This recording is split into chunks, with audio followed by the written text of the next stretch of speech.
కాకతీయుల కాలం నిర్మించిన అమరేశ్వర స్వామి దేవాలయం శ్రీ అమరేశ్వర స్వామి. ఈ శివలింగాన్ని మనం చూసుకోవచ్చు. బ్రహ్మసూత్రం అని కలిగి ఉంది. ఇక్కడ ఈ మార్క్ మనం చూసుకోవచ్చు. ఇక్కడ నుంచి అభిషేకం చేసిన వాటర్ అనేది ఎన్ని వేసినా, ఎన్ని విందెలు పోసినా, ఎంత వాటర్ పోసినా ఇక్కడ నుంచి అది లోపలికి వెళ్ళిపోతాయి. అవి ఎటు వెళ్తాయి, ఏమెళ్తాయి అన్నది ఏమాత్రం తెలియదు.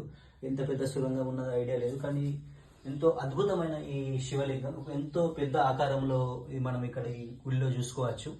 అద్భుతమైన దేవాలయం. ప్రతి ఒక్క భక్తులు వచ్చి దర్శించుకోవాల్సింది. మిగతా ఇక్కడ ఉన్నాయి కూడా మనం చూసేద్దాం విగ్రహాలని. అమరేశ్వర స్వామి దేవాలయం త్రికుటాలయం అనడానికి ఒక నిదర్శన ఈ శిలపైన చూసుకోవచ్చు.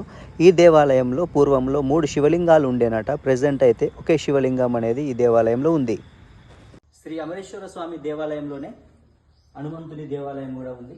ఈ ఆంజనేయ స్వామిని కూడా మనం అమరేశ్వర స్వామి దేవాలయంలో దర్శించుకోవచ్చు.